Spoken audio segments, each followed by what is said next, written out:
తీసుకున్న 40,000 ఎకరాలకి ఏం చేస్తున్నారో లేదు, మరో 35,000 ఎకరాలు. ఇప్పుడు ఎక్కడైనా కానీ మనకి భారతదేశంలో కానీ ఏ ఏ ఏ రాష్ట్రంలోనైనా ఇన్ఫ్రాస్ట్రక్చర్ డెవలప్ చేసి అక్కడ రాజధాని నిర్మాణం జరిగితే దాని చుట్టూ కావాల్సినన్ని పరిశ్రమలు వస్తాయి. అట్లా కాకుండా నేను పరిశ్రమల కోసం భూములు తీసుకుంటా, ఆ భూములు ఏంటంటే ఇచ్చినటువంటి వాడు బ్యాంకుల్లో తాకట్టు పెట్టుకొని వాళ్ళు బ్యాంకు లోన్లు తీసుకుంటారు, వాళ్ళు లబ్ధి పొందుతారనేటటువంటి చర్య ఉందే, అది చాలా నష్టదాయకం.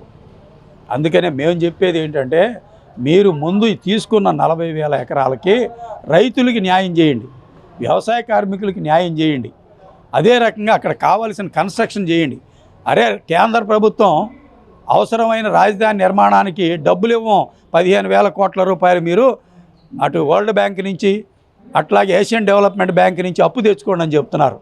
ముందు దాన్ని నిలయండి. మనం అప్పులు తెచ్చుకొని పప్పు కూడా తినే కార్యక్రమం కాదు. ఈరోజు కేంద్రం మీద ఒత్తిడి తీసుకొచ్చి దాని నిర్మాణ బాధ్యత మన విభజన చట్టం హామీల్లో రాజధాని నిర్మాణానికి అనా పైసలతో సహా ఖర్చు పెట్టాల్సింది కేంద్ర ప్రభుత్వమే. ఆ విషయం ఏంటంటే కేంద్రానికి గుర్తు చేయడం కాదు, డిమాండ్ చేసి సాధించాలి.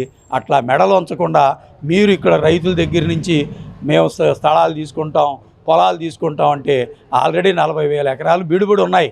రైతులు అలో లక్షణ అంటున్నారు, మా భవిష్యత్తు ఏంటి, మాకు కావాల్సినటువంటి భూములు ఎక్కడ కేటాయించలేదు, స్థలాలు ఎక్కడ కేటాయించలేదు, వాళ్ళకి సమాధానం చెప్పండి. ఈరోజు ఆ రకమైనటువంటి చర్యలు లేకుండా మేమేదో ఉట్టికెక్కలేనమ్మా స్వర్గానికి ఎక్కినట్టు వ్యవహరిస్తే మాత్రం అది నష్టదాయకం అని చెప్పి చెప్పదలిచాం.